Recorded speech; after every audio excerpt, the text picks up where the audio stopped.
So Republicans had the low point of favorability for their own party in 2009, which makes sense. That's when the Tea Party kicks off. Democrats are approaching that level of low favorability rating of their own party, Tim. And that is very new for Democrats. You've talked to Zohran Mamdani. You've talked to politicians who are hesitant about voting or endorsing Zohran Mamdani, probably voting for him too. We'll get to the Hakeem Jeffries interview more in a second. But have they realized exactly what they're in for? Because you lived through the Tea Party years in Washington, D.C., and you talk to a lot of Democrats now. My take on this is they have no idea what a whirlwind they're about to reap.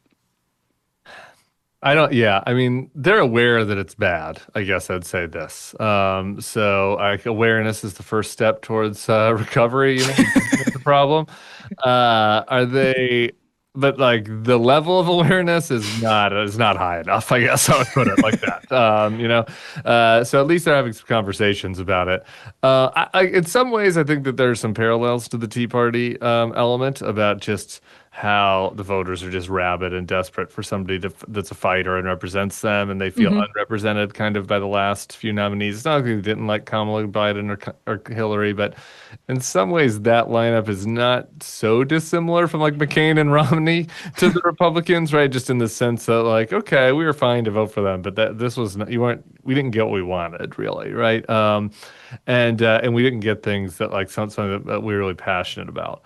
And so I think that is there for sure. I think the Democrats needing to be more responsive to their base's views on certain issues, like one we were just talking about, is definitely part of it.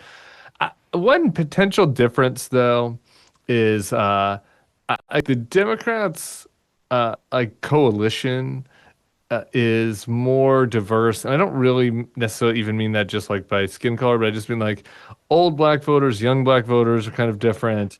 They're they got these new suburban, former Republican types we're talking about that like make up a decent amount of the primary electorate. You got old liberals. Like it's kind of diffuse, right? Like, and the groups are kind of unhappy with the party for different reasons, right? Like the lefties are unhappy that the neoliberals have been in charge, and the neoliberals are unhappy that the neoliberals have been too big of. I can't believe you just used the word neoliberal. Yeah, sorry. Like a slur. We have to bleep it out. People shorthand, So anyway, they're all kind of mad for different reasons. Where like the Republican base is pretty homogenous. And they were like all mad for the same reasons, basically, which we could get into.